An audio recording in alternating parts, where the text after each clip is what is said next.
Like, you see all those pictures of people all crying and trampling over each other just to get a glimpse of him. I think he's the ultimate live performer. Exclusive superstar in the history of music, Michael Jackson, is the man who has broken every possible musical record, denied interviews, and defied definition for years.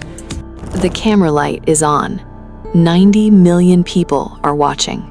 And the next question is about to catch the biggest star on the planet completely off guard. This isn't a scripted press junket. It's live. No retakes, no editing, no second chances.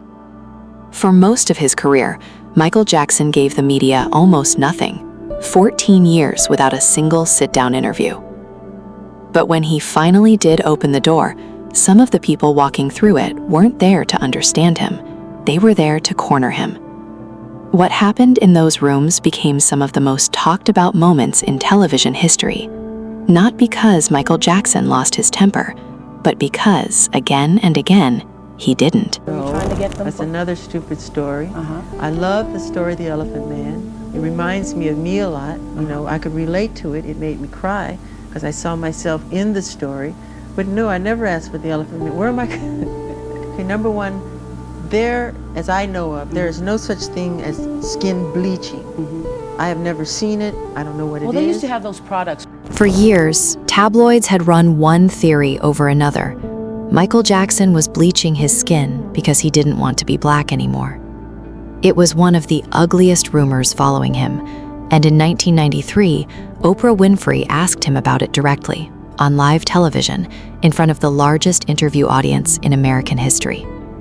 Jackson answered that he had a skin disorder that destroys pigmentation, a condition most viewers had never heard of, called vitiligo. He explained it wasn't something he could control, and that the rumors about wanting to change his race hurt him deeply. Then, instead of getting defensive, he turned the question around. He pointed out that millions of people sit in the sun every day trying to become darker, and nobody questions that. It wasn't an outburst. It wasn't rage. It was a calm, pointed correction, delivered live to the one person who'd finally asked him the question everyone else had only whispered about. What? I have to stand in front of him and dance. Really? Yes. And he stops crying. His tears turn to laughter. And he starts happy. He smiles. And do you do your moonwalk with him? Yeah, I do all kind of move. Move, and then he... If this little boy says, Daddy, I want to go on the stage. Hey, hold on now. Hold on. There was one nickname Michael Jackson never accepted, and reporters kept using it anyway. Sitting across from Barbara Walters in 1997, he finally addressed it directly, on camera. He told her plainly that he wasn't an animal, and he wasn't a Jacko. He was Jackson. When Walters pressed further, asking how it felt to be called that name, his answer wasn't angry. It was disarmingly human. He said he had feelings, and that it wasn't nice, and he asked people simply not to do it. Walters suggested his own mystery, the masks, the guarded behavior, invited some of that coverage. Jackson didn't take the bait. He didn't raise his voice. He just held his ground, calmly reminding her, and the millions watching, that a headline is not a person. Aged. I could never do something like that. This is a kid you knew? Yes. How would you characterize your relationship with this boy? I've helped many children, thousands of children. Cancer kids, leukemia kids. This is one of many. Bears and lions, and we have busloads of kids who don't get to see those things. They come up, sick children, and enjoy it. They enjoy it in a pure, loving, fun way. It's people with a dirty mind that think like that. I don't think that way. By the end of 2003, Michael Jackson was facing the most serious allegations of his life, and CBS correspondent Ed Bradley sat down with him for what would become one of the most scrutinized interviews of the decade. Bradley didn't ease into it. He asked Jackson directly how he could justify sharing his bedroom with children, given everything the public already knew about the earlier civil case a decade before. Jackson didn't dodge the question. He said that when he looked at children, he saw the face of God, and that was why he loved being around them so much.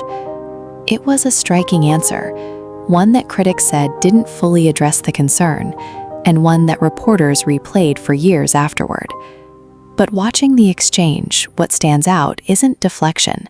It's a man refusing to perform outrage for the cameras, choosing instead to answer, however unsatisfying that answer felt to some, on his own terms.